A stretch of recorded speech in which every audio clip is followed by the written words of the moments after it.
Olá pessoal, sou o professor Michel e vou acompanhar vocês em mais essa etapa dos estudos da disciplina do curso técnico de Sistemas de Energia Renovável do Centro Paula Souza. Vamos agora começar a dimensionar os sistemas fotovoltaicos autônomos.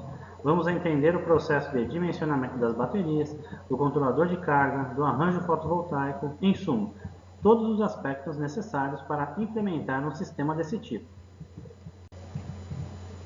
O primeiro passo é determinar quais os equipamentos que se deseja estarem funcionando e por quanto tempo. Note que multiplicamos a potência em watts do aparelho pelo tempo de uso, e assim obtemos o seu consumo elétrico em watts-hora por dia. Soma-se o consumo de todos os aparelhos e teremos o potencial elétrico que o sistema fotovoltaico deverá fornecer às cargas. Esse é um dos pontos mais importantes para a concepção de um sistema fotovoltaico. A potência que o inversor deverá controlar será de 174 watts de maneira permanente. Como os conversores de corrente são mais eficientes na faixa entre 50% e 70% da sua capacidade máxima, devemos prever uma folga ao dimensionar o inversor.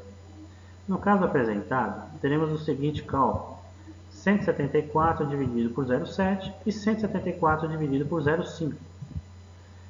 Com esses cálculos, podemos utilizar um inversor de 250 watts, prevendo uma utilização de 70% de sua capacidade.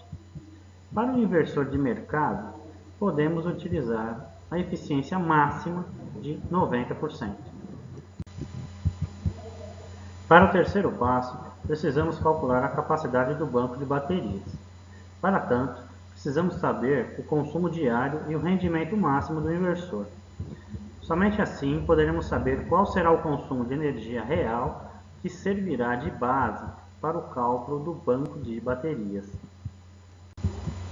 Lembram-se quando estudamos as baterias?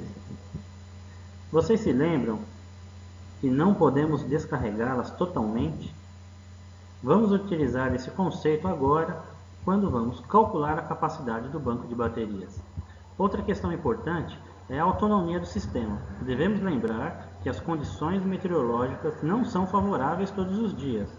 Devemos dar ao nosso sistema uma capacidade de suportar algum tempo sem a presença do sol, como por exemplo, períodos de chuvas intensas. Com a capacidade do banco de baterias definido, precisamos saber como devemos formar seu arranjo. Dependendo do inversor utilizado, devemos utilizar 12 volts ou 24 volts, ou seja, duas baterias em série, e dependendo da capacidade do banco, devemos usar mais ou menos baterias. A configuração do arranjo de baterias depende da tensão necessária do sistema e de sua capacidade. Vamos determinar a influência do controlador de carga.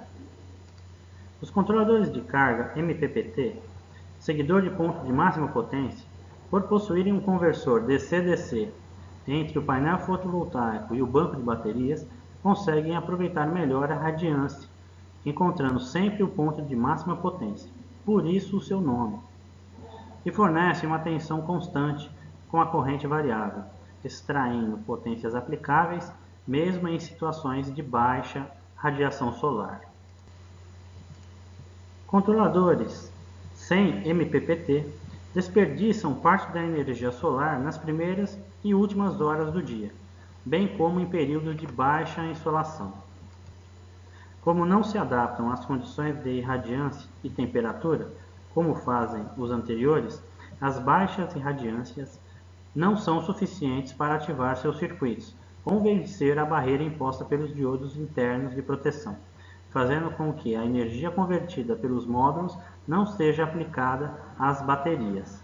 Além disso, a forma de atuação dos inversores menos sofisticados, que não sua grande maioria, é do tipo série, provoca uma grande perda em relação à potência de pico do painel fotovoltaico.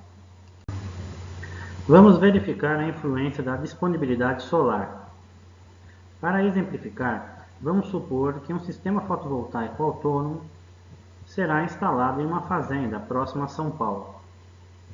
Para saber o potencial solar em qualquer localidade ou cidade de referência do Brasil, fazemos uso do banco de dados de radiação solar do Centro de Referência para Energia Solar e Eólica, Sérgio de Salvo Brito.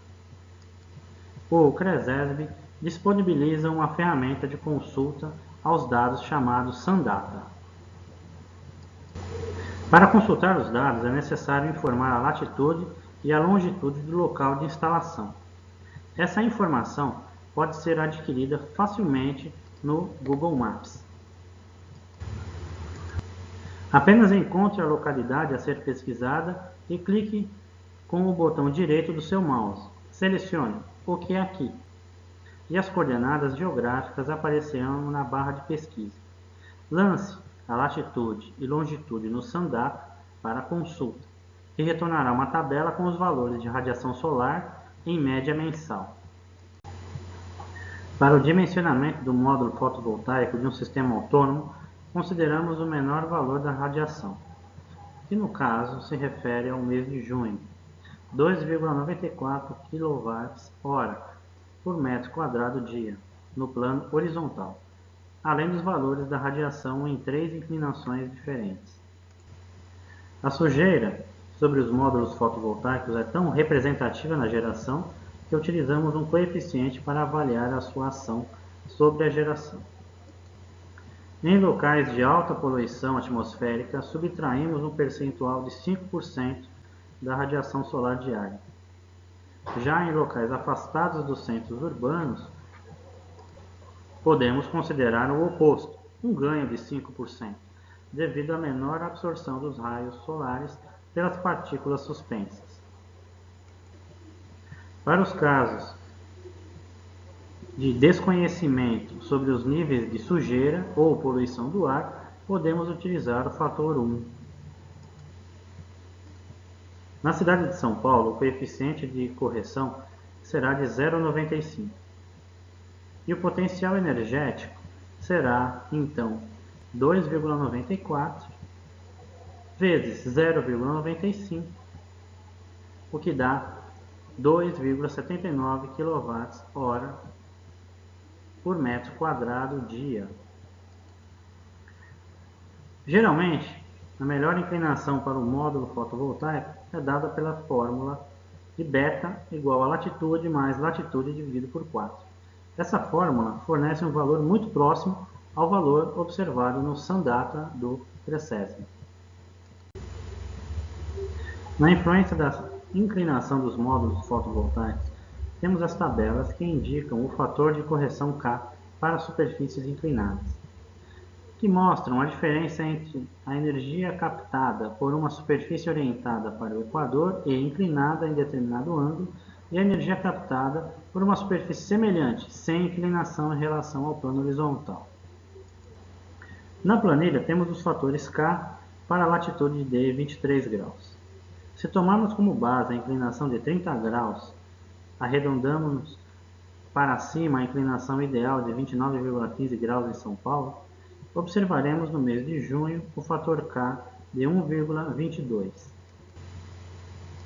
De acordo com a inclinação, teremos uma diferença anual, mês a mês, entre a energia no plano horizontal e a superfície inclinada.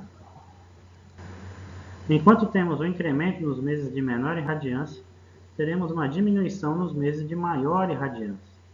Devemos escolher a inclinação que dê o máximo incremento nos meses com pouca radiação, mas que não provoque uma grande diminuição nos meses com muita irradiação solar.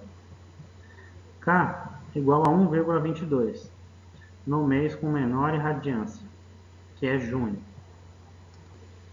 Com esses valores, teremos como resultado as horas de sol de pico, que são o equivalente de quantos kWh incidem sobre um metro quadrado de superfície orientada para o equador e inclinada na região. Para alcançar a tensão de trabalho do nosso sistema, associaremos módulos em série. Módulos em série recebem o nome de fileiras. Cada fileira terá a seguinte quantidade de módulos em série. O arranjo fotovoltaico será composto por 10 módulos inclinados em 30 graus e orientados para o norte geográfico em São Paulo. O arranjo dos módulos fotovoltaicos gerará um potencial energético variável, de acordo com a irradiação solar incidente. Em meses de maior irradiação, o potencial será maior, as baterias serão carregadas mais rapidamente e o excedente de energia pode ser perdido, pois o controlador desconectará o arranjo fotovoltaico do banco de baterias, pois este estará totalmente carregado. Lembrando, pessoal, essa apresentação é um resumo do tema e não deve ser considerada como única fonte de estudo.